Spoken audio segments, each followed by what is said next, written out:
racist system.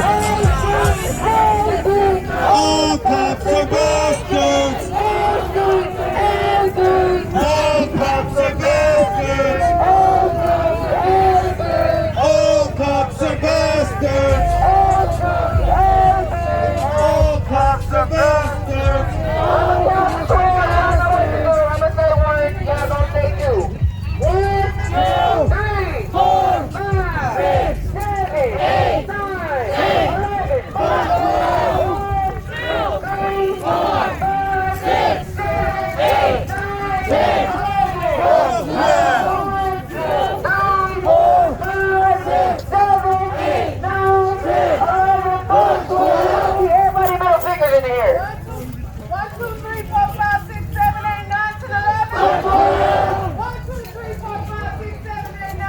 Ladies and gentlemen, fuck 12.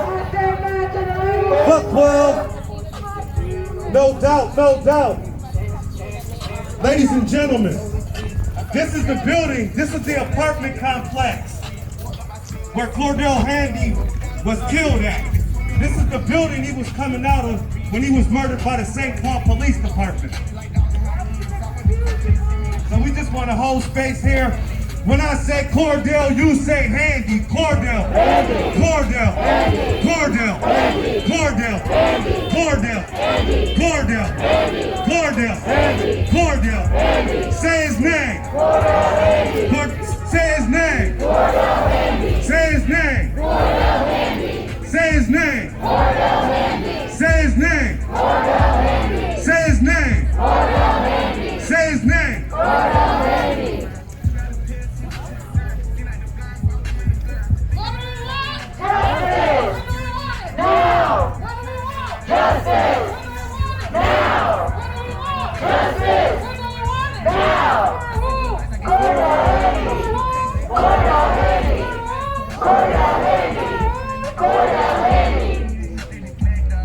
No doubt. Hey, we got Monique Colors Dottie, the aunt of Marcus Golden's here, and she's gonna say a few words real quick.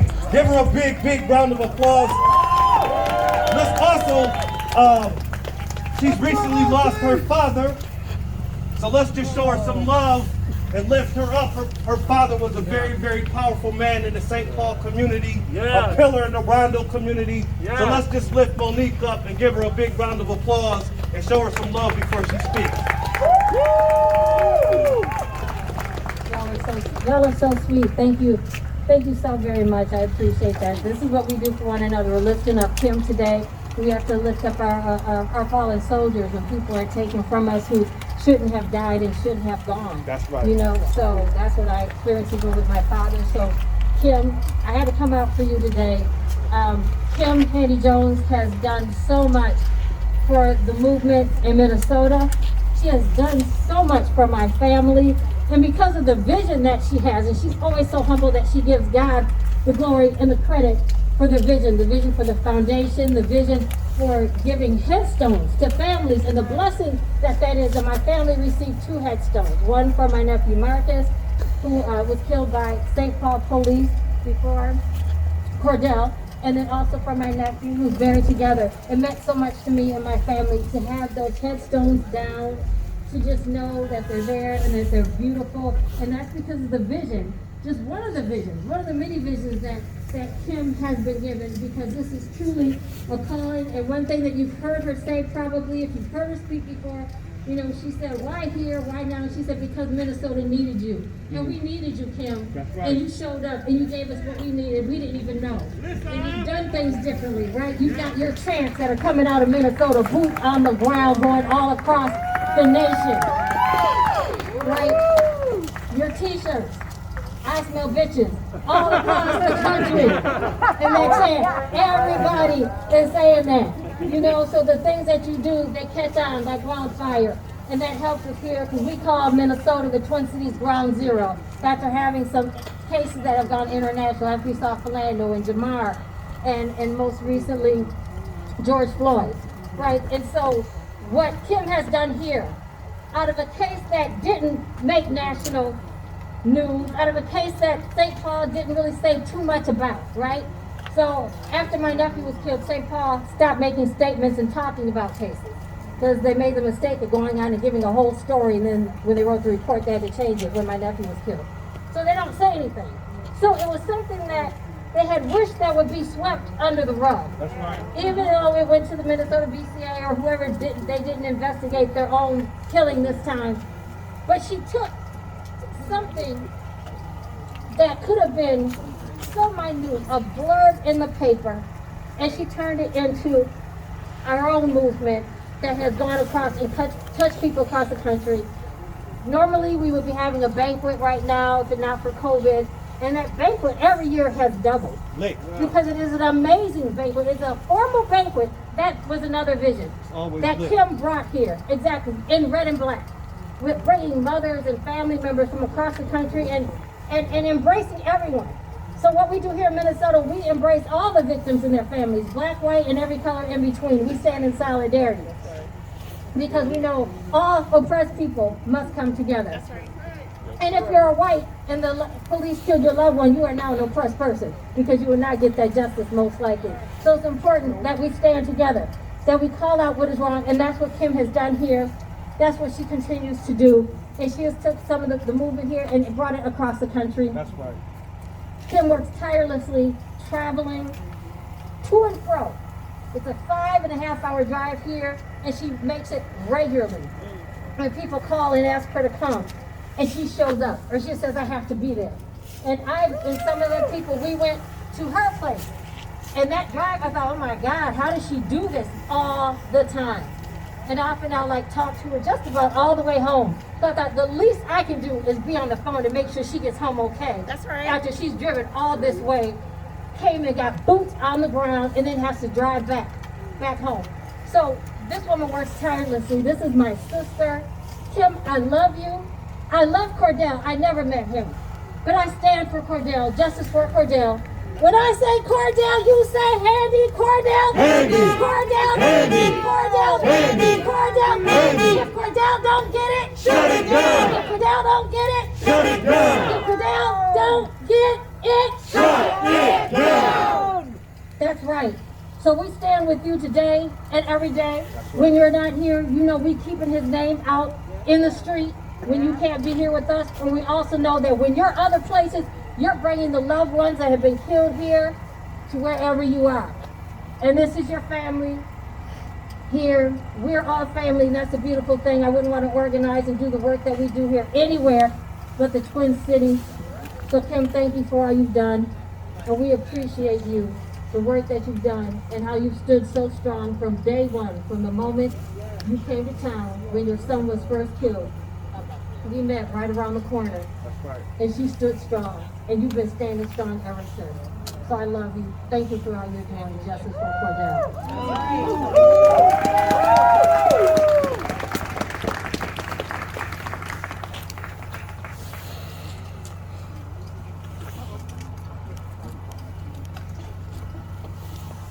Black lives! Black lives! Black lives! So we got a very, very, very powerful organizer who brought me into the movement. We got Miss Nakima Levy-Pounds. Give her a round of applause. Black lives! Black lives! Black lives! Black lives! Black lives! Give her another round of applause, ladies and gentlemen.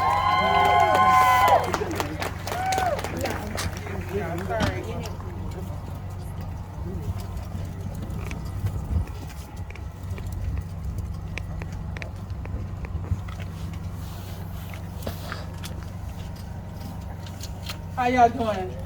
Now y'all know I was not expecting to speak. I'm waiting on the next speaker, but anyway, it's a blessing to be out here with you guys. I have my native sister Tanya up here with me, so I want her to say some words. Tanya, why don't you go first? You ready?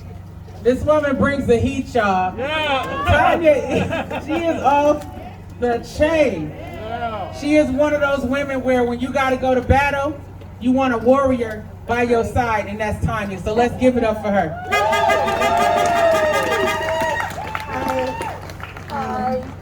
we just want to say that it's always such a blessing to be standing alongside you guys. Every single time we're out in the street, we travel to each other, and we're very, very thankful to have Miss Kim in our life. She's done a lot for our family. And no questions asked, just she gives what she can, and we thank her so much.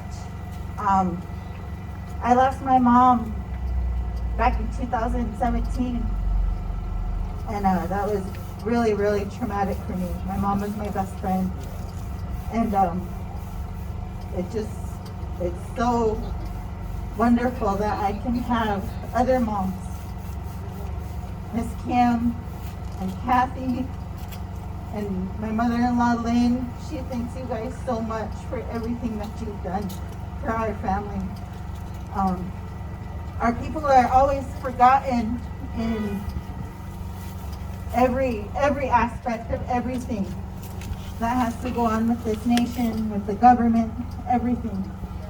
Our people are killed just as much, if not more, as the Black community. And me and my husband, Carissa, Kathy, every time we come out, we always trying to teach everybody and remind everybody that you're on stolen indigenous land. That's right. Yeah. That's right. And everything that we go through, we've been going through since colonizers came. And that's embedded in our DNA, that flows through our blood. And when you guys come out and show up for our families like this, and you guys don't even know us, that makes us feel like, you know, you guys remember. You remember our families' names. You guys remember the things that we're going through. And we're on the homelands of my people, the Dakota people. And yet these fucking pigs can't stop killing my people on our own land. And it's devastating every single time we hear of it. And it's almost daily. It's almost daily we're losing our people. And we're losing our people to missing and murdered indigenous relatives, to the pipeline, to the police, to generational trauma, ancestral trauma that we carry every day. And it's a very awesome feeling when our Black relatives remember us. And so we thank you guys always, Nikema, Miss Kim, Monique, Trey Hearn, all of you guys for always remembering our people. You know, it's not just about my family. There's other families that are out there struggling to be heard, screaming for help, and nobody hears them, nobody sees them. And that's a hard thing to deal with, you know. We carry a lot of the family's pain and hurt all the time. So we just want to say thank you guys for always stepping out, you know. And for Mr. Floyd,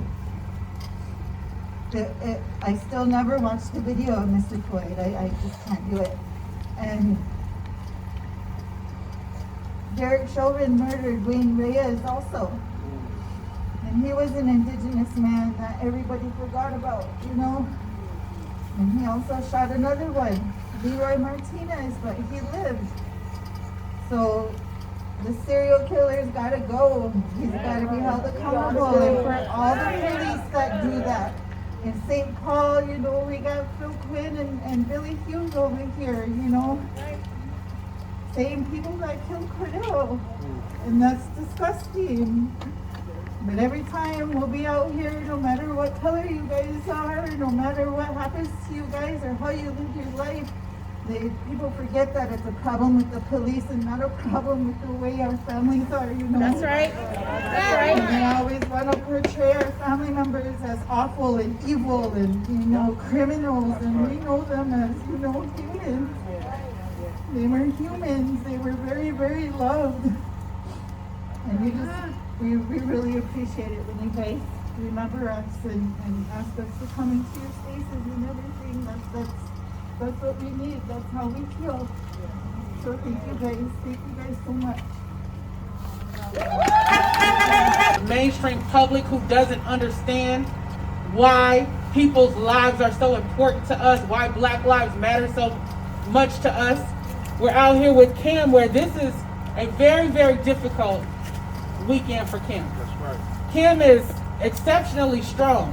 Her boots are always on the ground no matter what. But this is very triggering for her to have to relive this weekend over and over again because she loved her son dearly. He looks just like a light-skinned version of you, Kim, as we talk about it. And he was her heart. And she has to not only be strong for our community, but also her other 2 children and her grandchildren. So I just want to honor this powerful woman who I'm so thankful that she came into our lives. Her son Cordale was actually killed the day before Marquise and I got married in 2017. And so we are forever linked as a result of that. And the way that we met was during the time in 2017 when I was running for mayor. We had a meeting scheduled and we found out that Kim was in town.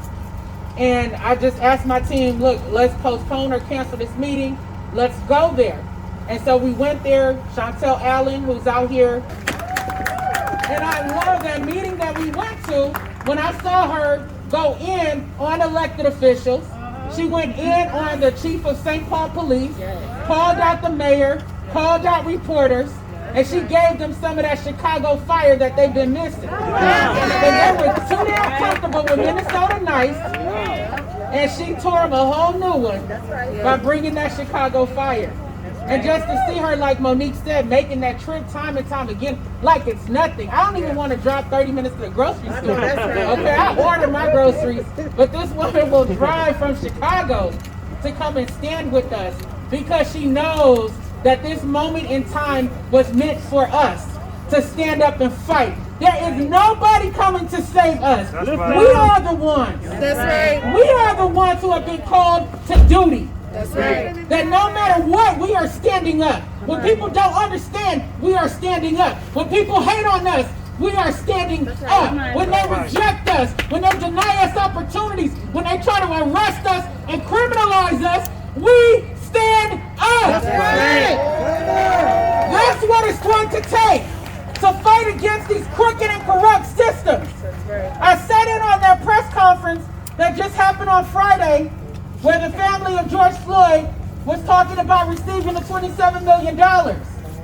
And we know that that is a lot of money, but they know, and through the tears in their eyes and the pain, that it will not bring back George Floyd. And the very same elected officials who neglected to hear the work of activists, people like Kim, people on the front lines who for years were trying to tell them about the crooked and corrupt nature of the Minneapolis Police Department. They sat on stage, patting themselves on the back like they had done something, trying to pay blood money instead of kicking these killer cops off the force and changing the way that policing happens in the city of Minneapolis and the state of Minnesota. And while we were sitting there listening to their lies and their bullshit, I literally needed a barf bag to hear all the garbage that was being spewed. It was so distressing to my spirit. But there were other black women there. There was a black woman from 38th in Chicago named Bridget who raised questions to them about what they were saying. There was Tashira Garraway, who spoke earlier, who runs Family Supporting Families, who stood up and challenged them about what they were saying. And then I stood up as a lawyer and challenged them about what they were saying. So 3 black women were holding it down and confronting their lies and confronting these injustices and the corrupt nature of what they are doing. We have to keep our eyes open. We cannot be fooled by the headlines. We can't be fooled even by them saying high profile, as Marion talked about earlier. All of the lives of the people whose lives have been stolen matter. Whether the media is paying attention or they're not. Whether the world is watching or they're not. Their lives matter. Because when they are able to elevate certain cases over the others, they act like the people who died before, during, and after do not matter. And while those elected officials were talking about paying out this $27 million and all the reforms. I said, y'all's asses just killed somebody on December 30th of 2020. That's right. 6 months after George Floyd. And then you almost killed a black man in January, firing off multiple rounds on that man. So you haven't changed. And you have no right to pretend that you care about the people. That's All right. you care about is pretending to be progressive. That's right. When we know damn well being progressive is not synonymous with racial justice. So for those in the audience who say that they're progressive, ask yourselves, what does that mean in terms of my actions? Am I willing to stand up? Am I willing to fight back? Am I willing to hold other white people accountable for their inaction when it comes to black lives and native lives and Hmong lives and Latinx lives who are being slain by the police? Yes. So we're out here. We're going to stay out here. We're going to continue to fight. We know that Cordale is with us, and he is urging us to move forward. Black Lives Matter. God bless you. On an important program. I remember the first day I came to this block after Cordale was killed, and there was a handful of us out here. I think it was cold, if I remember. It seems a lot warmer today. And Kim was there, and I hadn't met you yet, and I didn't have words, but I wanted to give you some love, and I still can't believe you had your heart open to me in the darkest hour. Little white woman you never seen before from some town you never been to, and you accepted my hug, you know, and that was the beginning of a friendship that is very important to me. But it also symbolizes to me how you have come to this town. People have said it before, again and again and again, always with your heart open and with some fire like nobody else. That's right. And Nikema, when you were talking about that stage yesterday, you saw the council member with the little beanie cap on. I remember Miss Kim talking to him about his little baby booties. Because Kim got the boots on the ground and he had the nerve to organize some community talk session on the anniversary of Jamar Clark's death on the block where Jamar was killed. And against the objections of Jamar's family, he refused to cancel it. And that to me represents the city leaders we have in Minneapolis, just like those in St. Paul and cities across this country, are out of touch. That's right. And so as much as I respect Mr. Crump for how he has taken care of the Floyd family, with all due respect, I disagree with the praise that he gave to the city leaders. We have a response. We know them. Maybe he don't know. I kept it going. Maybe he don't know. They talk pretty. Maybe he just don't know. I think he should, but I know he does now because y'all told him. But listen, we have a responsibility. Miss Kim taught us what bullshit looks like and what we're gonna do when we see it. That's right. I've watched her dress down John Choi, the city attorney here in St. Paul. I watched her dress down Mark Godfrey from the Pioneer Press, and I watched her dress down Jeremiah Ellison. And Mike Freeman. And my God, she don't stop. And if Kim can't stop, neither can we. And so when we come to this block, we not only remember Cordale, who what I know about Cordale is he called his mama. And he didn't get to call you no more. But we call you, and you always pick up. And some people got the stamina to talk to you for hours and hours. I don't call as often because I'm not as tough as some. But we love you so much. We love your son. And we will fight like hell alongside you for justice for Cordale and all stolen lives. Thank you for being in our lives. Black lives matter. Black lives matter. Black lives matter. So we're gonna go back down to the spot, and we're gonna have one or two more speakers, and Miss Kim Handy's gonna close us out with boots on the ground. I'm gonna close out, but I just want my son to know I feel your spirit, and your mama is here. She ain't going nowhere. Yes. It ain't over till God says That's it's over. right. Yeah. I will be here. Yeah. Too late to turn back around. Y'all should have kept me going south, but now y'all call me north. Your mama here today, and she will keep coming and keep coming. Her boots is on the ground. Thank you, Kim. Boots, boots, Boots on the ground. We're here to shut this shit down. Boots on the ground. We're here to shut this shit down. Boots on the ground. We're here to shut this shit down. Boots on the ground. We're here to shut the shit down. Boots on the ground. We're here to shut the shit down. Boots.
ACAB. ACAB. I smell bacon. I smell bacon. I smell bacon. I smell bacon. Oink oink motherfucker. Oink oink motherfucker. Oink oink motherfucker. Oink oink motherfucker. What's his name?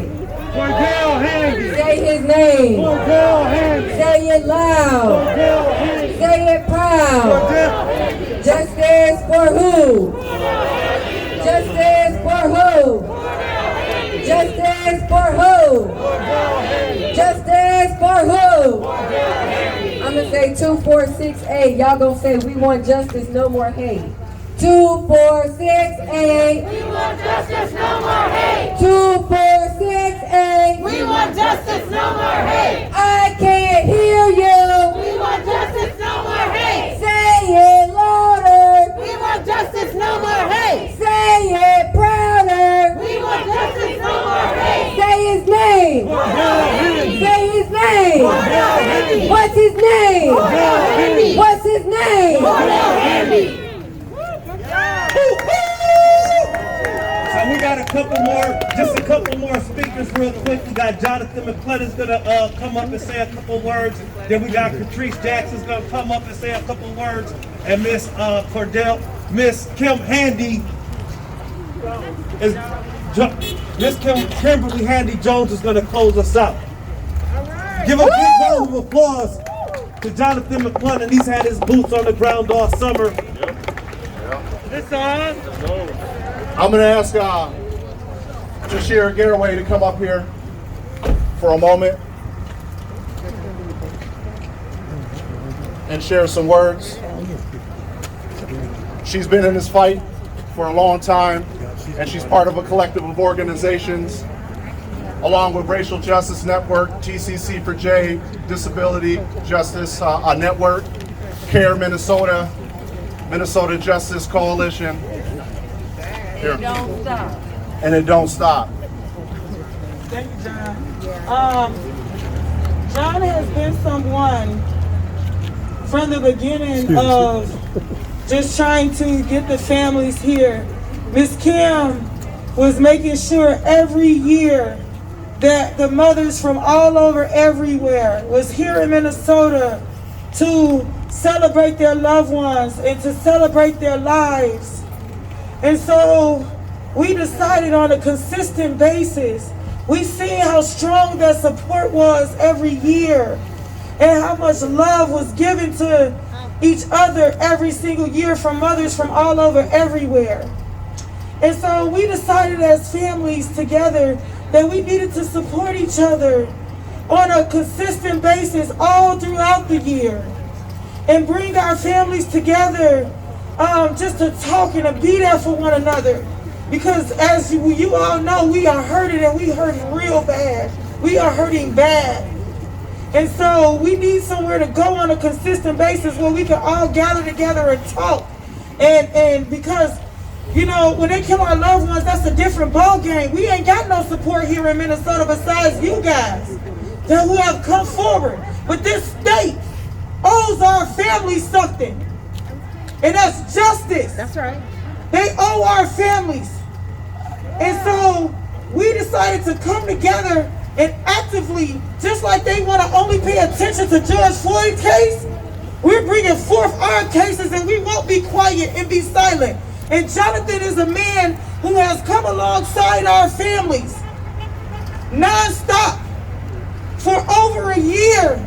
And I know that his heart is in it. It's important to feel and to know. Like I told Nikema the other day, it's important to have people here that their hearts is in it. Their hearts is for our families. There is no other motive. But the fact that their hearts is in it. And it is people that are out here that have shown us, like Nikema and Patrice and Perry and all of Jess and Michelle, who have shown our families, and so many other people, I'm sorry if I forget your name, that have shown us that your hearts are genuinely in it for our families. Trayhorn and John McClellan is one of those people who have been helping to organize the family, to bring us together, to do the background work. And we thank you, Jonathan, with all our hearts. And he has a speech that he wants to give to you guys today. Thank you. All right. Thank you. So my name is Jonathan McClellan with the Minnesota Justice Coalition. We are part of a collective of organizations that work with the families and community to draft and advance legislation and other policy initiatives at the Capitol here in St. Paul and in Washington, D.C. As Abraham Lincoln put it in his second inaugural address, the principal task ahead of our country at that time was to bind up the nation's wounds. Here we are over 250 years later, still seeking to bind the deep racial wounds within our country. We are in a state of affairs of our quest to obtain justice and equality, with Minnesota being ground zero of a match that has sparked this outpouring of consciousness for our shared community. We are still here waiting to cash that check that has fallen on a bankrupt system of expedient politicians, administrators, and tolerant allies of the same in opposition to progress for a more perfect union. For far too long, we have been victims of this plague, and we are here to say no more. No more to policies that divide us based on our diversity. No more to policies that break up families of color. No more to hashtags. No more to policies that put all the eggs in the basket of white imperialism while paying lip service to communities of color and our never-ending fight for justice. No more to boots on our necks of our children, our brothers, our sisters, our uncles, our fathers, our nieces and nephews, our friends, and our future. Like the slaveholders of the South in the founding of this young country, the opposition to progress fights for unrighteousness. They argue for division. They promote through their actions or lack thereof a distorted reality that places one class of people over the other and fails to see the humanity and all that is sacred under God. They turn their back to the promise that all men are created equal and have been endowed by our Creator with certain inalienable rights. The right to life, liberty, and the pursuit of happiness. We are not asking for a handout. We want your boot off our neck.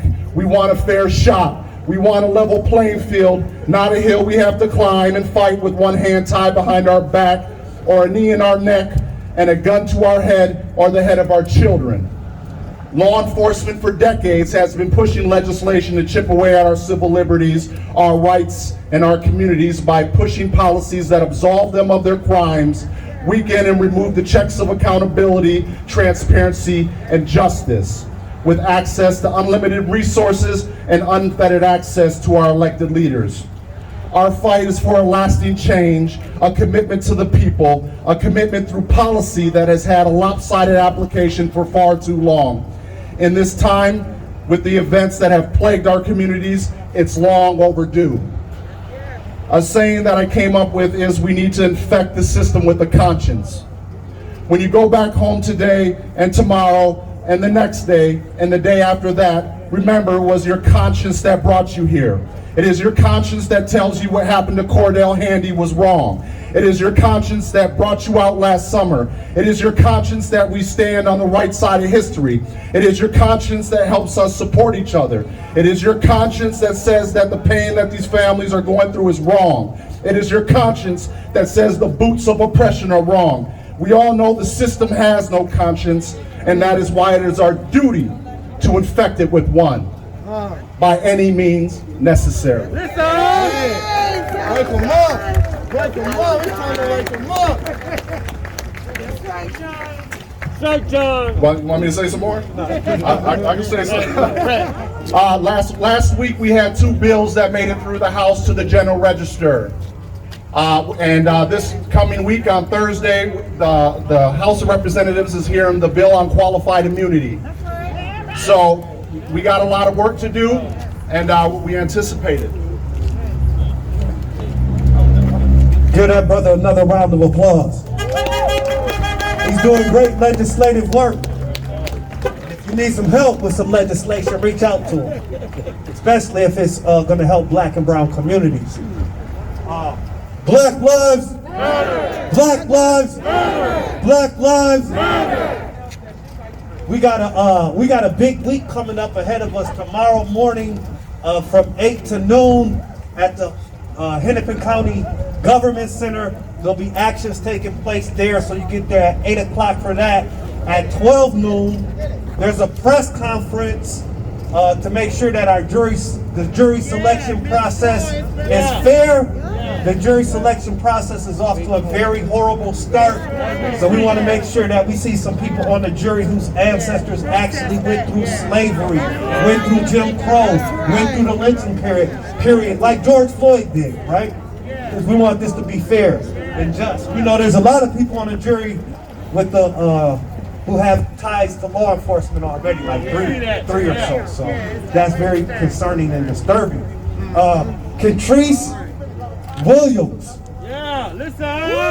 She's doing a lot of great work on racial justice nationwide, and I'm a fan of hers. Please give her a big round of applause. Thank you for coming to the Twin Cities.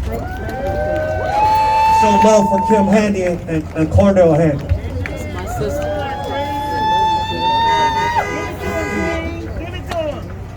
Thank y'all for coming out. We appreciate you being here, and you know, I'm just here as a black woman, as a mother of an only child, an only son, and I can't even begin to think about what it would be like to lose him. He's 28 years old, and I know that, you know, there's a target on his back every time he walks out into the world. And so, you know, part of my story with the Twin Cities is that when Nakima was running for mayor, she was dealing with a lot of what I call white woman violence, which is basically white women doing their bullshit.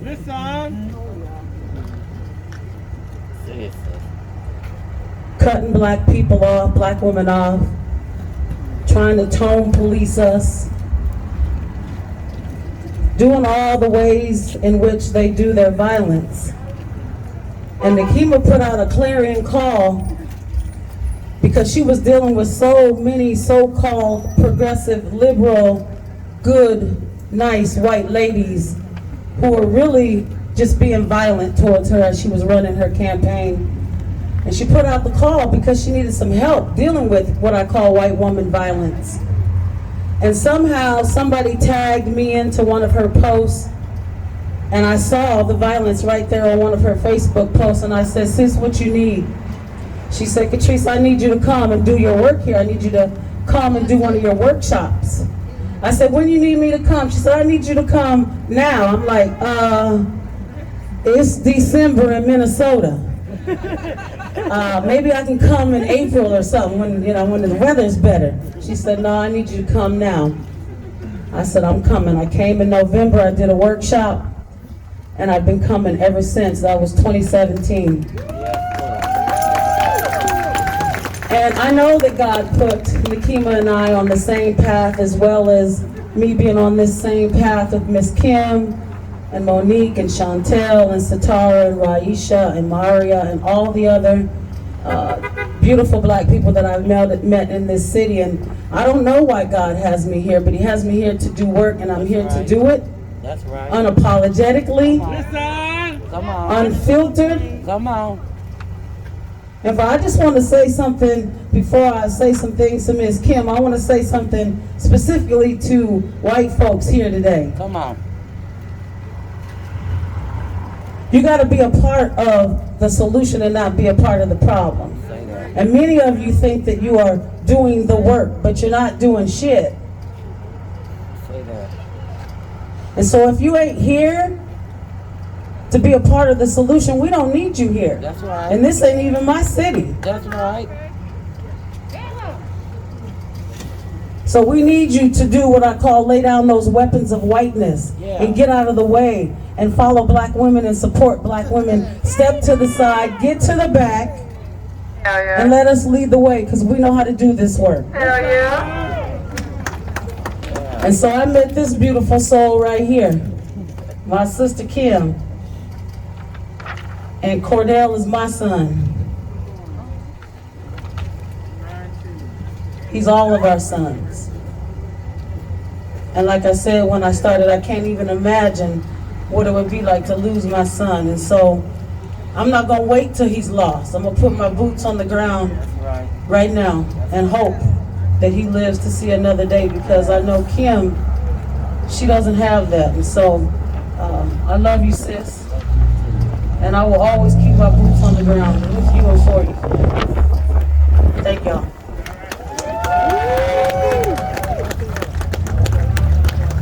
Black lives, black lives, black lives.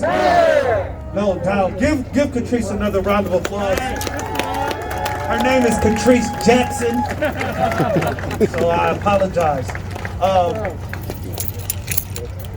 Like I was saying earlier, we have more actions coming up all week. Friday, we're here at the Capitol to demand justice for George Floyd. And tomorrow, if you go to the Be a Little Minnesota page, you'll see our list of demands. We have 10 demands. 10th is reparations for the American descendants of chattel slavery. And that part of reparations is cessation which means stop killing us or stop harming us. So we can even start assessing how much is really owed, because the damage has not stopped. We have Miss Hill, Demetrius Hill's family. Miss Maryland. Miss Maryland. Miss Maryland, could you please come up? Give her a big round of applause. She's going to tell us about what happened to her son, Demetrius Hill, and the fight for justice for him. Thank you. Yes, my name's Marilyn. We are at a fight for justice. Yes. Even though my son was killed, it's 24 years. We are facing a hard battle. My heart still hurts. I have a 25-year-old son today, and being dramatized when he was young and saw his brother get killed, also my daughter, that's 38. I'm learning today in this society, if they're right thing for you, they gotta be against you, because my son is mentally disturbed today.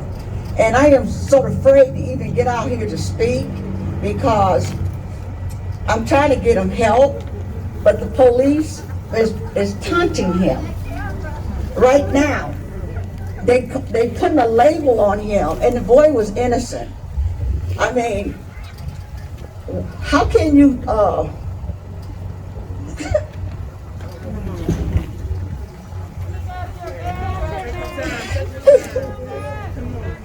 my son is missing. They already killed my first son. How can you go to jail for interfering with a 911 call when it took you 3 hours to come, and whoever called had their phone? They had my baby sitting down in the jail for since December, and I was in Iowa dealing with 4 different funerals, deaths. The caseworkers, you think they helping you? They don't give a shit about your child. I called them, asking them what are they doing for him, to get him some help. They always talking about, I got a meeting I gotta go to. Now my son is out there somewhere. I have no idea what he's at. I fought so hard because they had him sitting in jail from December and saying that he had a charge for for a 911 call, but he went to court in January, but they was holding him from a Rule 20. I was wondering when is that Rule 20 was going to take place. It never did. So I had to go down to the police station and argue with these people. I paid money into his books. I put money on a video so I could see him. I was calling certain people, Miss Melissa Anderson, to check to see, since she's a social worker, to find out is he still okay. They denied me of my visits. I found out that my son, when I finally got into court, his own lawyer wasn't even present. His social worker that claimed to do the Rule 20 wasn't even in court. I had to literally ask the judge, can I speak out and say, can you please release my son into my custody? But the caseworker gonna tell me he needs some medication immediately.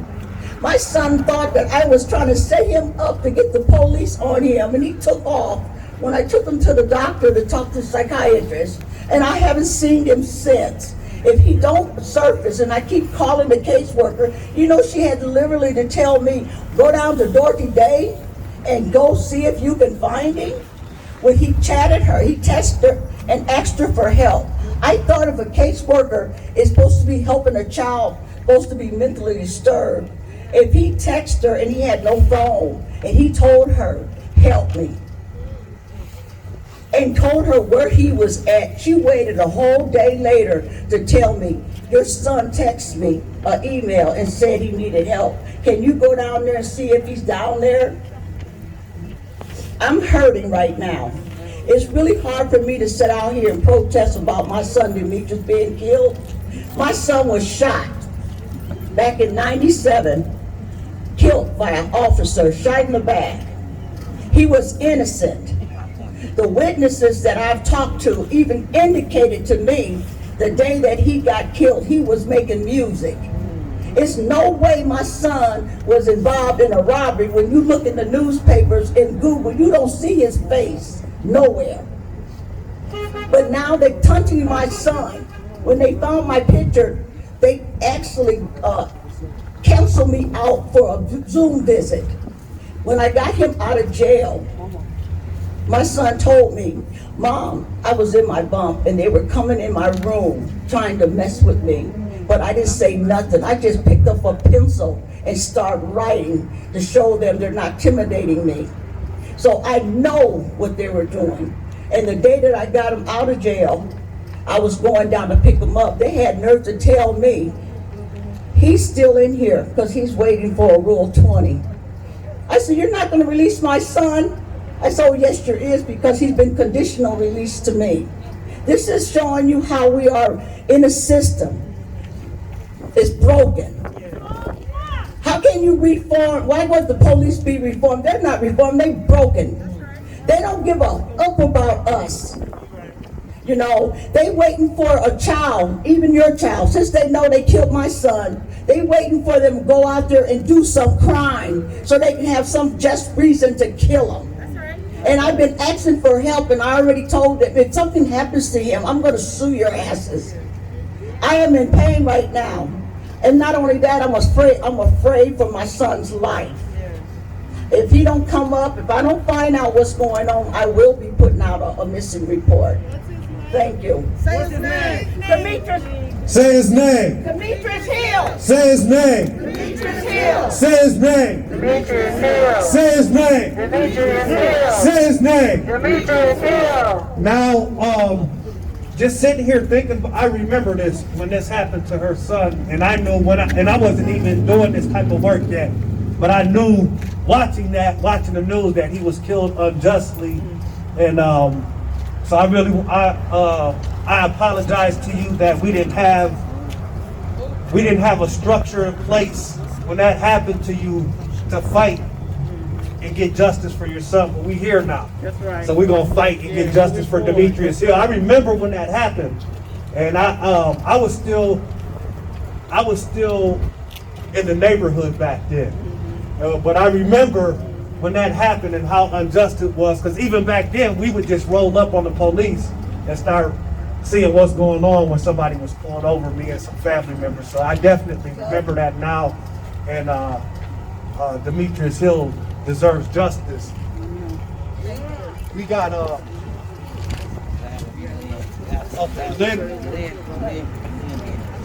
we have Lynn Handy Karen. Lynn Handy Carey, could you please come up and say a few words? Jones and the aunt of Cordale Handy. She's just gonna say a few words. Let's give her a hand. Give her a big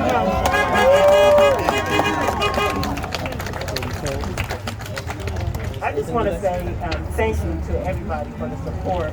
When I talk about what happened to Cordale, I always give the city of Minneapolis, St. Paul the praise and the credit and the love that was shown to our family from day one.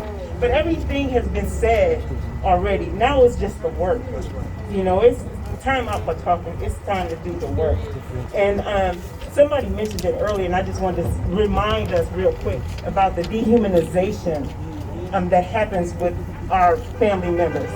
And how many, just a show of hands, how many people out here got a loved one, at least one person that they love? Nobody? One? So I ask you, if something happened to that person today, would you feel it? Would it hurt? So those people who say black lives don't matter, that black life, Cordale Handy, it mattered to me. It wasn't my son, it was my nephew. He lived with me in Ohio. It mattered to me. So collectively, individually, these black people that have missed someone, these black lives connected together, they matter. And that's all I want to say. They do matter. Not only black, but brown. If you lost somebody, that life matters to you. Until it happens to you and knock on your front door, your side door, whichever door it comes out, you come out of, it won't matter to you. But when it hits home, it will. Thank you. Black lives. Black lives. This weekend, Saturday, the 20th, we'll be in Bemidji to demand justice for Cordale. Friday, we're at the Capitol. Tomorrow, we're at the Hennepin County Government Center from like 8 till 2 o'clock. So make sure you come out there for that. Tom Mosley's just gonna speak to us for like 60 seconds from Take a Knee Nation. Give a big round of applause. I had to write some stuff down so I didn't forget. So I wrote this on a piece of paper I got in jail last time, so that's another funny thing too. So thank you so much for giving me the opportunity to speak here today. Thank you so much, Kim. A lot of you don't know, but this woman has done so much for me over the years. I got Cordale's name tattooed on my hand, so I always, I got to honor him, so I always remember why I do what I do. And another plus is that every time I flip off a cop, I see his name right next to my F-12. One thing that's super important to keep in mind, especially with George's trial going on right now, is all those the police have killed who got no trial, those who weren't filmed, those who never made it past the local news. I've been fortunate to have the opportunity to help lift up some of these names and support their families, and Kim had a huge part to do with that. Now a lot of you know that these bitch-ass cops have been fucking with me something fierce lately.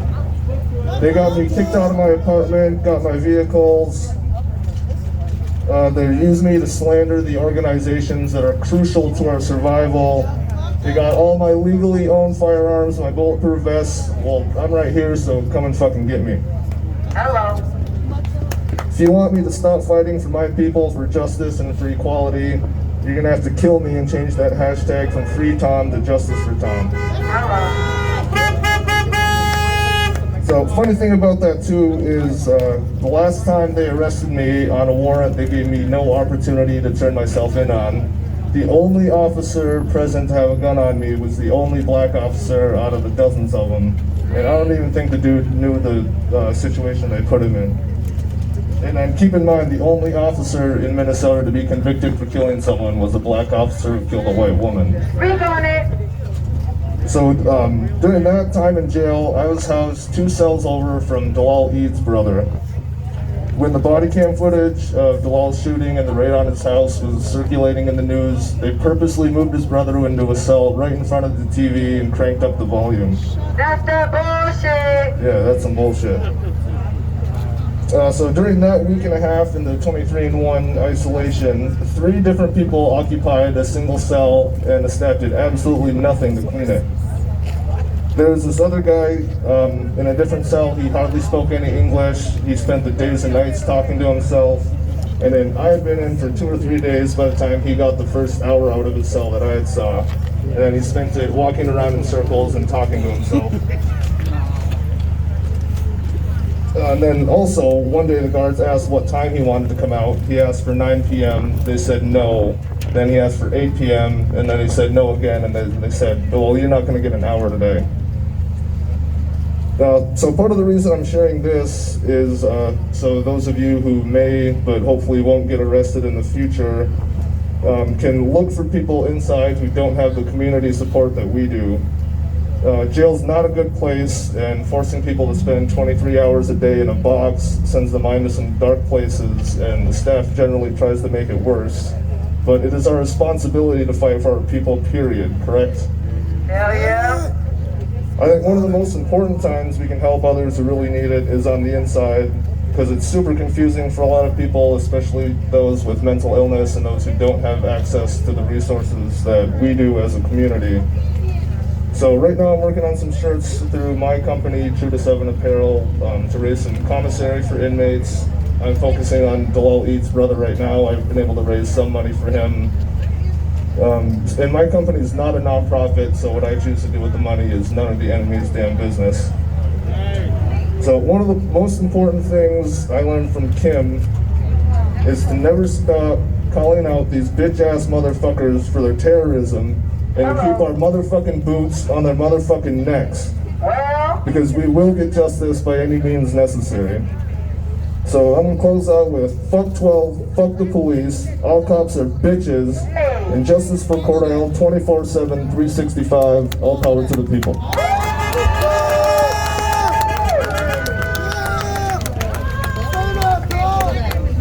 No doubt. Black lives, black lives, black lives. So we got one more speaker, then we're gonna close out. But one thing I've been hearing, we've been fighting for Cordale Handy and a lot of people who are victims of police brutality. So now we're hearing things that are starting to happen in the jails and in the prisons. So that's our next frontier, is us to make sure that our people are being treated justly in the jails and prisons in Minnesota. There's 56 new investigations into deaths that have happened in jails here in Minnesota. So we have to start making sure that inmates are treated fairly. We got Todd Vermin to say something for like 60 seconds. Then Chantel Allen and Isaiah is gonna close us out with the Asada chant. Already, I'm gonna keep it real short. I grew up on Margaret. We built the East Side Enterprise Center. We knew the government wasn't gonna help us, so we built it. You can go in there right now, do free printing, free Wi-Fi, free access, all that. Then we went on to help indigenous roots and 104.7 WEQR radio station to get started on the globe. I'm gonna tell the world what time it is. They've been asleep to us. It's about Cordale Handy. You understand? The same blocks. He got gunned down on is with the block I grew up on. You understand? That's the difference here. You talking to a native of this land, a nigga who made it out the jungle and succeeded. I took all this negativity that was harassing us and went to college. Because I knew that's why they was going to kill Martin Luther King. I knew they would kill the next Malcolm X if they came off hot with fire. Hello. And here we land. And the man who was just standing in front of me, you have to understand something. He took an L trying to fight for black people, and they got him in a jam hard. And it's ironic that he tatted, before all that shit even happened, he tatted it on his hand. It was like the police watched him hard and got him. And now he's in a jam. This is so messed up. When you join this fight, you better watch it. So it's like, when we see cases like Cordale Handy happen, they need to be reopened. I met with the witnesses right over there in that apartment building. The whole investigation is being botched. You can't just say, oh, he had a gun. Well, if he wasn't aiming that gun at you, if he wasn't doing nothing like that, we got black people right now. We need a self-defense law. We need to be able to protect ourselves from people like what happened with George Floyd. Come up and kick him off my mans. Where's that law at for us then? Let's talk about some concrete moving forward. Can we get a self-defense? Y'all whooping our motherfucking ass. Can we get a self-defense? So like, it gets real cut deep. And I be trying to keep it peaceful. And that's all we can do is keep it peaceful. I took that negative energy and all we can do is pray and turn it positive. And they lucky, I'm really on that. They lucky. And to top it all off, like, it's so much stress and trauma already with COVID, with our youth. I want to speak to y'all for 1 second. The world is in y'all hands. When y'all see what we have coming, you will understand. But the youth, we here for y'all. We need y'all too, though, to continue to support the efforts of everything his mother does, Kim. So anything, if y'all really want to give to the movement, find the people who have died by police brutality and give them a shout out, give them some love. Those are the real hearts of this. Black Lives Matter St. Paul is committed to keeping that love there. We don't need it. Give it to them families that's hurting. And Cordale Handy right here in our block, that's always going to be something that be known to bless these families, okay? That's what Black Lives Matter St. Paul is about, to ensure that energy goes to them. We have to continuously do that. Much love, y'all. Black lives, black lives, black lives. When I say Cordale, you say Handy. Cordale, Cordale, Cordale, Cordale. Say Say his name. Say his name. Say his name. Say his name. Say his name. So we got Isaiah's gonna come up and Chantel Allen from Black Lives Matter Twin Cities Metro, and they're gonna close us out. Oh, hold on, wait, before we do that, we got Kim Handy Jones, and the reason why we here.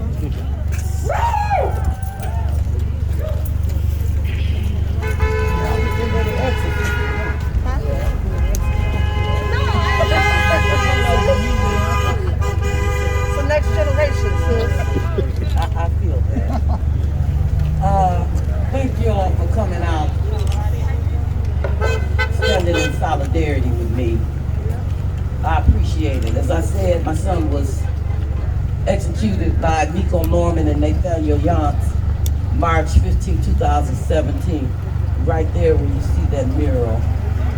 He was exiting out the back door of the building we were standing in front of, trying to walk and get away in order to save his life. You know, Catrice said something about white women and their weapons of whiteness. I've seen so many negative and nasty things that white women spew out of their mouths about black women when all we're trying to do is just get justice for our sons and daughters. And I just have a problem with it. You stop being a keyboard warrior. Stop being a keyboard warrior. If you have a problem with what black women say, then come see us. We know how to respectfully engage with you all. But you're not always right because you're white.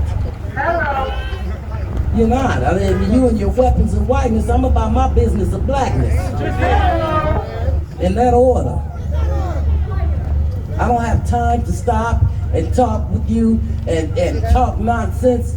If you are not the business of blackness, please don't step your weapons of whiteness in my personal space. Fall back. Fall back. You know, a lot of times my sister tell me in my mind, okay, Kim, don't be doing no cursing. But sometimes I just have to go there. Because it's like, that's the, you know, the language that you all understand. Because when black women try to be nice and they try to put it in a good perspective, it's not good enough. And then the minute we go in on one of you all, we've assaulted you physically, verbally, you feeling attacked. Well, hell, I was born under attack. That's right. It's not right. Then the news media, you know what, you all like to X out a lot of things that black women say. Minnesota, I'm unapologetic. I just say a lot of things that a lot of mothers won't. I'm not holding back. I don't have to. Don't ask me. Hello. Miss Kim gonna do Miss Kim. This sister gonna keep it moving. Stop. If you fighting with black women or you following black women, stop trying to down us for how we feel. Even if a black woman hasn't lost a child, the fact that she's a black woman and she's undervalued by so many white women who feel like they can step up in the perimeters and say what they want. You can't do that. Have some respect. Stop talking crazy when black women open their mouth. I've told you all. Get with your favorite pastime. Water your fucking plants and your flowers down. You cannot water black women, black voices down. Go on outside to your flower bed or inside your house. Go water plants. Please don't fuck with me because you ain't gonna never shut my mouth. Ever. Whether you've lost a child or whether you haven't. As I said last week, when you all killed our sons and daughters, when the police killed them, they took away justice, but they activated just us to get justice. And we're gonna get it by any means necessary. You know, this is hard. It's a hard time in any black person's life. But it doesn't make it easier when someone has stolen your heartbeat. And for my son, I will always march. I will always talk. I will always keep my boots on the ground. I will always support, love my sisters and brothers. And I will always support and love the community in which supports and loves me. You know, God chooses his strongest generals for his battles. I always knew that I would have a platform. I just made it up. It would be talk to troubled girls or teenage pregnancies. I never thought that it would be for stolen lives, for police brutality. And when that happened, March 15, I questioned God. He said, Cordale was where I needed you to be. And when I got here, I seen mothers and fathers and sisters and brothers and activists in the community hurting. And I said, Lord, this is the platform you would give to me. Why me? And then I thought to myself, well, if you just hit the lottery, would you be saying, Kim, why me? So I just became an obedient, open vessel, and I just stepped onto the platform God had called me to do. You know, I tell people I never know who's gonna show up at the mic. Some days I'm upset, I'm angry, I'm pissed off. But today I'm gonna try to do this without being angry, without being upset and pissed off. But you all got to understand, this ain't easy. It's never been easy. People need to understand that. And when they kill your kid, you feel like, wow, you're not worthy of anything. Because what you felt like you were worthy to was taken. Our black children, our brown children, they deserve the right to the tree of life. They deserve that. But God showed me that I am worthy because he put the people, he sent loved ones and a community, sisters and brothers that stood with me and by me from that day to this one. And the ones that want to be here, they'll be here. And the ones that don't, they'll go away. And guess what? I'm fine with that too. Because what I'll say to a multitude, I'll say to one person. We don't have time, people, to be playing games. We don't have time to be sitting back being keyboard warriors. If your ass was off that damn keyboard out here being about the business of our sons and daughters and putting that damn energy into boots on the ground, you wouldn't have time for that bullshit. Y'all be some powerful ass people. Real powerful. So the next time you want to step to that damn keyboard, write some powerful shit that protects black and brown children. When I think about my nieces and my nephews and my children around the globe, man, I look at them and it hurts me. It hurts me because that means I got to fight just that much harder to keep them alive. I couldn't save my son. But if I can save your sons and daughters, I've done something. And you don't even know when you're sitting there, you're spewing that nasty shit out your mouth, that we talking about your sons and daughters too. We here for them too. And who bumping that horn? They're in agreement. That's Derek. Oh. But they can get it too. They can get it too. That's Derek. Oh, sorry, brother.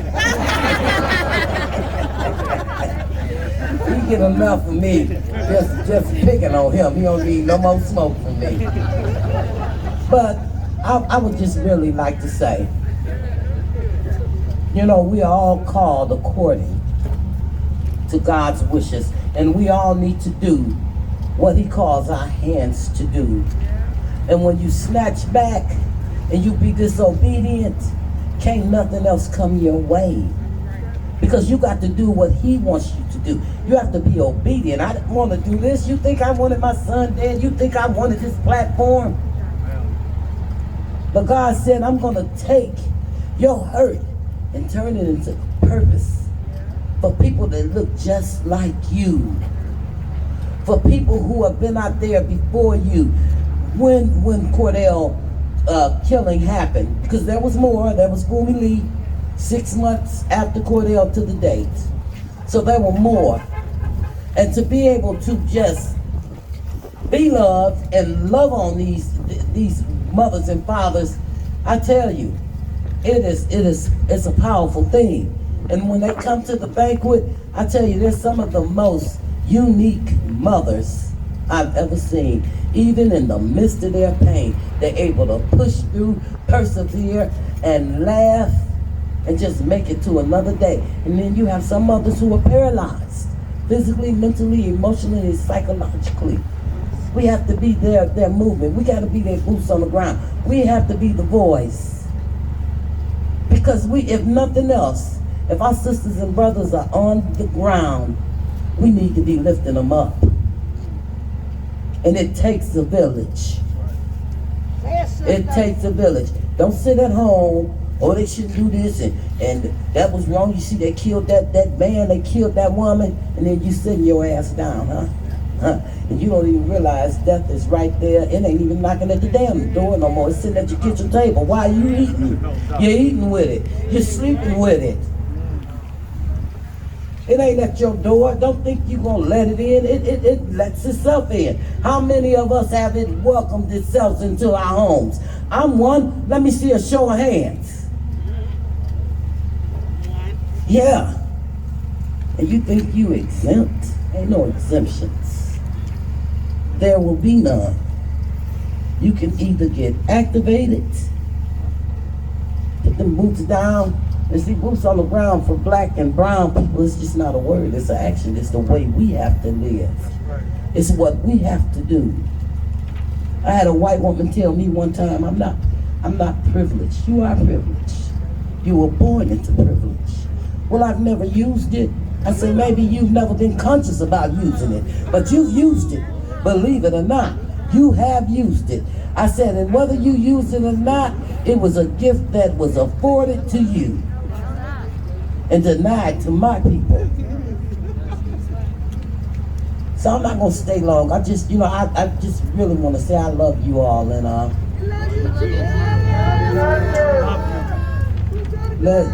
let's just keep each other in prayer, because if nothing else won't change it. I know the power of prayer, and I know what it can do.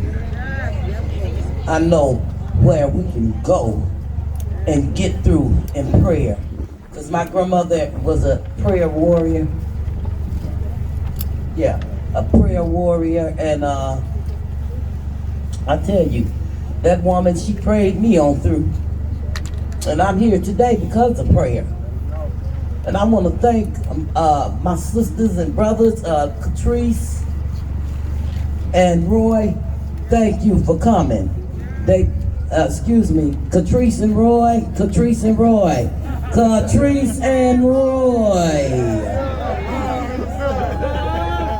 That's what I love about y'all. Cause see, I know when I talk to y'all, y'all listen too. Thank you. I love you all. Thank you for coming from miles away to stand here with me.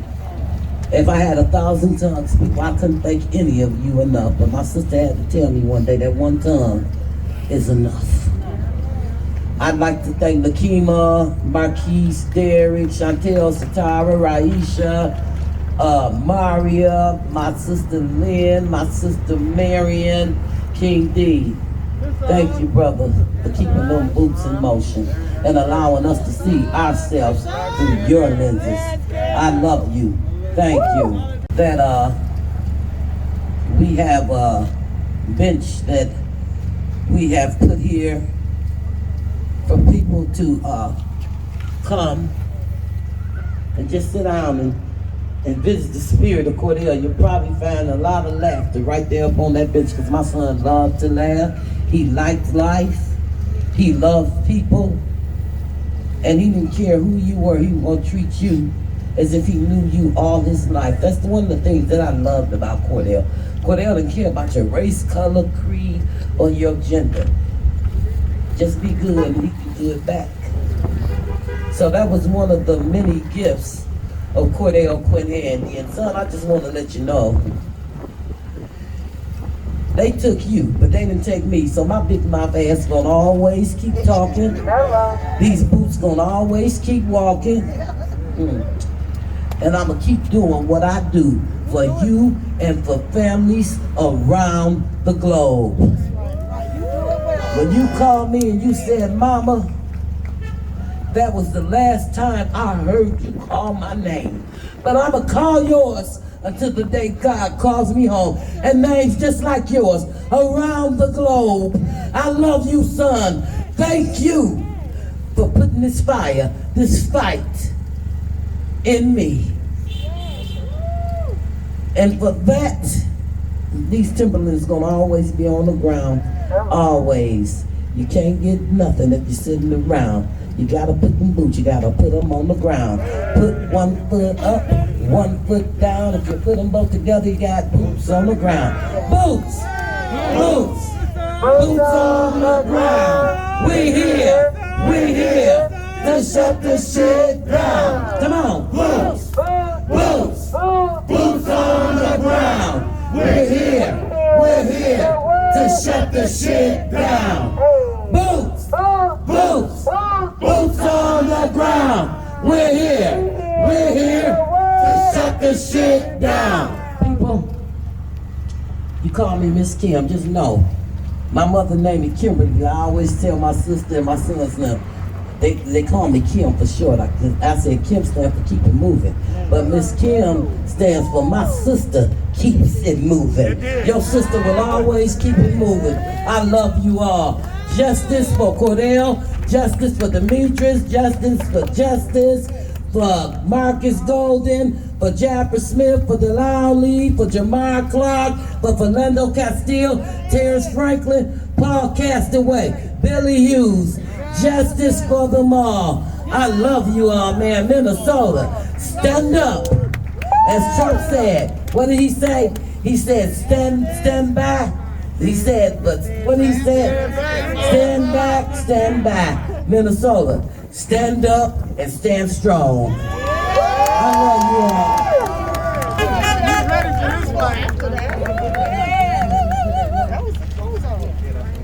all. We're gonna unveil the bench, and then after that, we're gonna have I'm sorry, sister.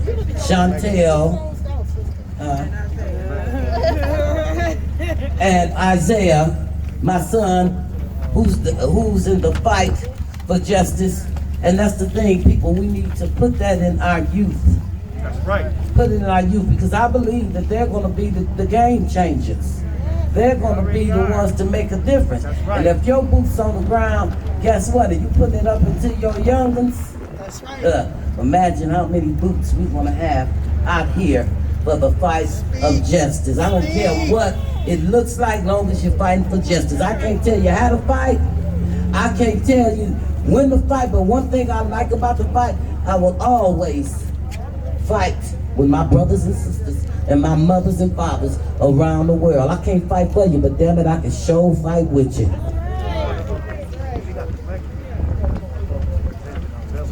Okay. Who got it? She got it. Just come back to the mic when you Just come back when y'all done.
demanding right now, and the blood of the innocent is crying from the ground.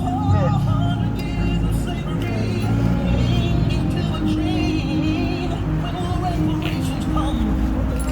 Will freedom ring? I keep reading. Oh, your hatred is too deep. It's supposed to be the land of the free, but look at me.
Father God, right now, Lord, we come to you in unity, Father God. In unity for our dear sister, Kimberly Handy Jones, and her sisters, and her children. For they are the ones that are in extreme pain. Father God, we come for all the other family members of black men and women we've been robbed of by the police and by other forms of violence, Father God. Locking in arms with them, Father God. Joining them in their pain, but also joining them in their joy, Father God. Father God, as Kim is right now struggling because this is another way of saying goodbye to Cordale.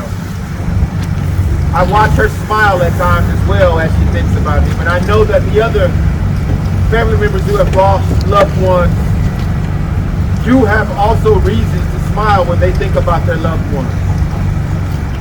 Father God, help them to remember those good moments, Father God, as they go through their process of grief and loss and anger and pain and trauma. Help us, the rest of us, Father God, who have joined them in this fight, to keep the memories of their loved ones' names at the forefront of this fight. As we keep our boots on the ground, as we keep our hands on the wheel, as we work to continuously keep you at the center of everything it is that we do, Father God. This is a beautiful memorial for a brother that I didn't get to meet, but I feel like I know him because I know his mother, and I've met his siblings, and I've met his aunties.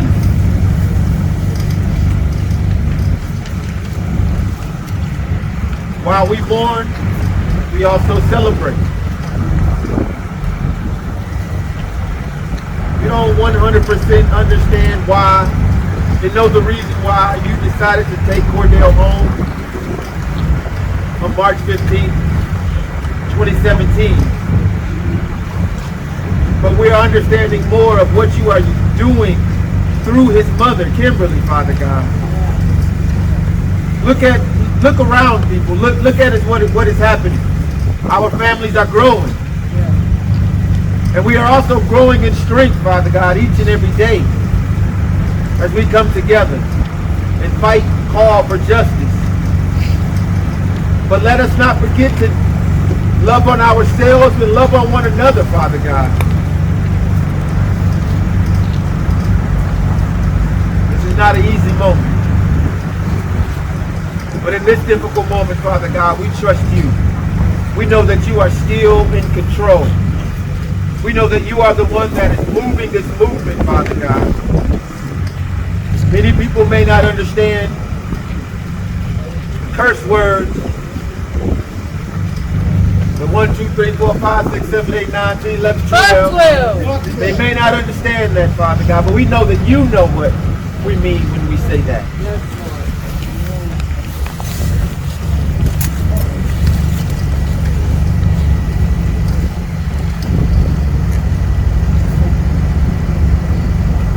Sometimes we don't have to speak.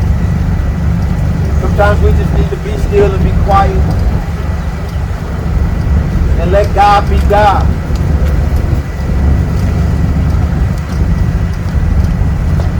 A mother's love is a fight for justice, what this bench says. A mother's love is a fight for justice. I know my mama and my mother-in-law and my grandparents, my grandmothers in heaven have always fought and prayed for me and praying and fighting for us. So this statement holds true. A mother's love is a fight for justice.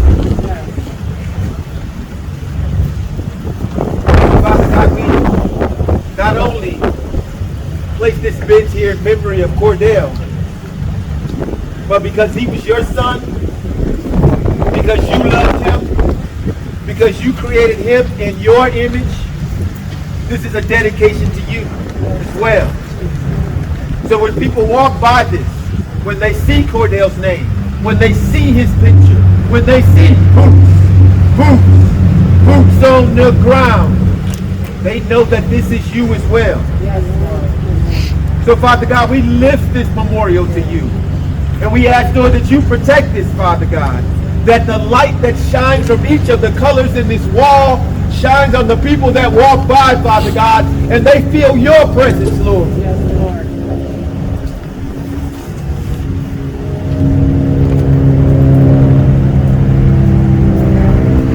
Cordale, we love you.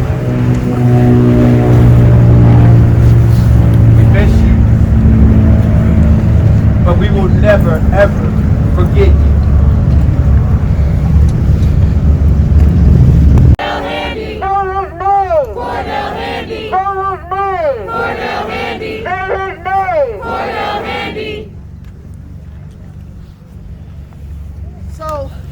My name is Chantel Allen. I first want to thank Traherne for constantly organizing this year after year after year after year after year. You know, when we first found out about Cordale, we didn't know who his mom was, we didn't know who his family was, but we knew that at 5 o'clock we was about to be over at that police department. That's right. And literally there was 6 of us standing out there. And we stood out there. And when we realized they locked up all the doors, we said we're going to the city council meeting. They didn't put us on the agenda, so we just disrupted the whole city council meeting. And when I say 6 of us, I mean it took 6 of us to disrupt that city council meeting. So when I say I got your back, sister, I got your back. Right. We got your back, Kim. My native brothers and sisters, they always have the beautiful eyes for the spirit, right? They noticed that there was 4 eagles, 4 eagles flying over us the entire time that we sat out here. I lost my son too, and when I say I got her back, she had my back too. So I know it was one was my son, one was probably Marcus. And as I stood up here, I looked, and those of y'all that know will know, Tyrone put this sticker right here the first day that we showed up for Cordale. So I'm sure the other one was Tyrone flying over here. So sister, our angels are all over us. I was talking to my sister Maria yesterday who lost her son to community violence, and I was saying every day it is a chore to wake up and breathe when you lose your son. Yes, it is. But every day we put power to that pain. I said, sister, they're gonna be scared of us when we 85. They ain't gonna know what to do with us in this power. And I look over at this young boy right here. Imagine what he's gonna be at 85. Imagine that for a moment. When we carry this movement on, we have to pass it down to our youth. I've been doing this thing on Facebook called Pass the Mic, where you got pictures of me grabbing the mic from an elder, and then I'm passing it to a youth. Today, I'm passing the mic again. I typically do the Asada chant at the end of most protests, and this dude always come and try to chase me down like I need you. He says to me, right, I need you to do the Asada chant. How many of y'all need him to do the Asada chant? Because that's when we see this movement begin to move. When we see it going to the next generation, and we know that after I can't march no more, after me and Miss Handy can sit in our rocking chairs and crack crab, this brother will mobilize 300 people to the streets on this day and pay honor to Cordale Handy on this day while we sitting in the cut cracking crab. So together, we're going to do this Asada chant right quick. I love when my photographers find their way to the roof. Just stay away from the white girls.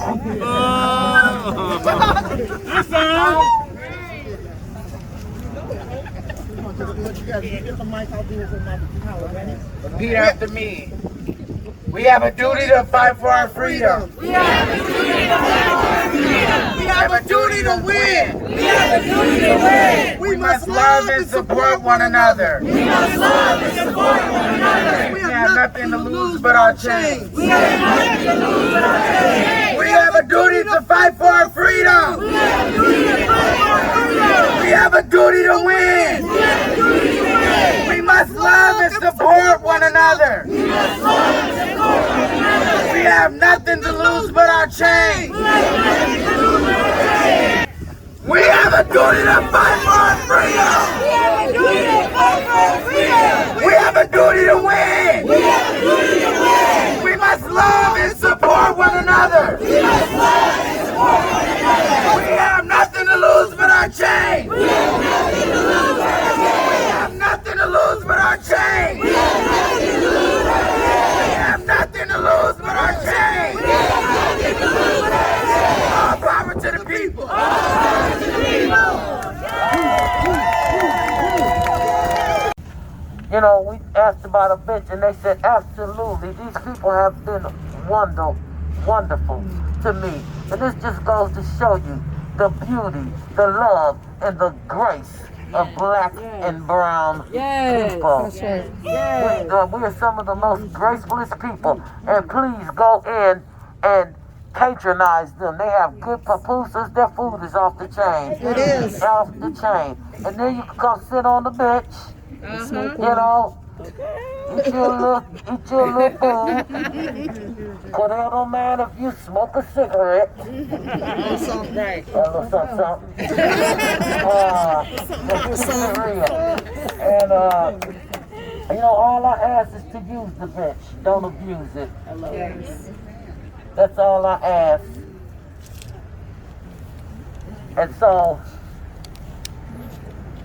bring your Timberlands, your gym shoes, or whatever you got on, and come and sit and be in peace and live in peace, people.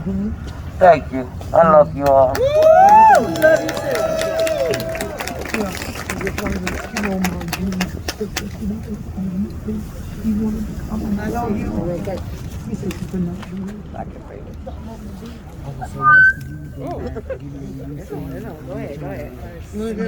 So for those who are still continuing out on the front lines, which is all of you, plus the people we know, tomorrow we'll be at the Hennepin County Government Center. MIDOC, who is an immigrant organization, is challenging some of the bias that we've seen in the jury selection surrounding George Floyd. So noon tomorrow outside the Government Center. Trey Hearn talked about Friday being at the Capitol, standing for justice for George Floyd. And then on Saturday, there is an action in Beltrami County. Beltrami County is about 3.5 hours away. We're going to try to get a bus or some other kind of transportation to stand in solidarity with Miss Delshia Perry, who lost her son to the negligence and abuse of correctional officers in Beltrami County.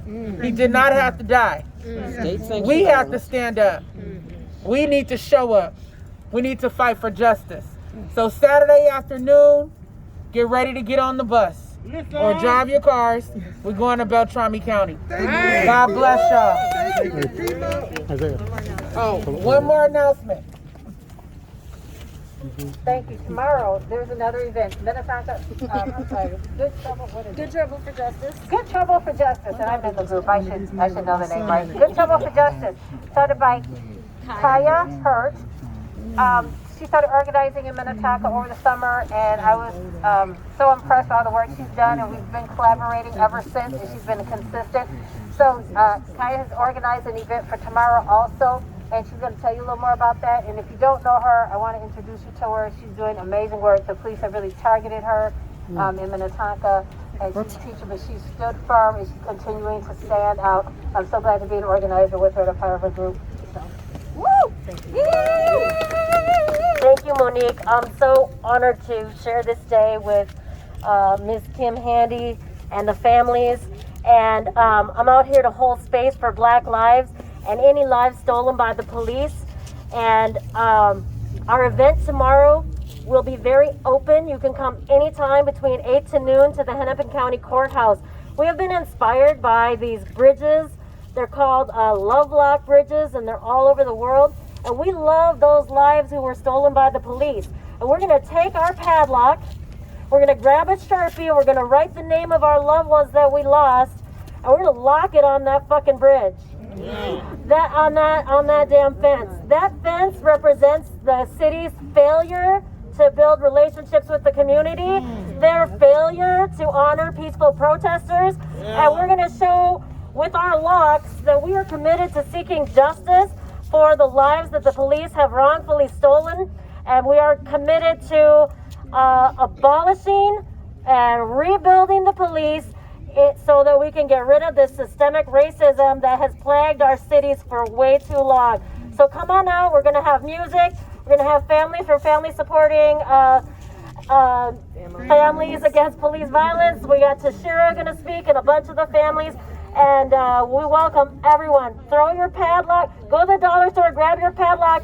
You know, in Paris, they put so many padlocks on that bridge, it fell the fuck down. So let's get some padlocks for those that we love. What bridge is it? Anytime from 8 to 12, we're gonna have music out there, And then if you're going to the Demand a Fair jury selection hosted by MIRAC and Onsite Public Media, you can just walk down the block from our event to theirs, okay? Perfect. Because we're sharing that moment. Woo!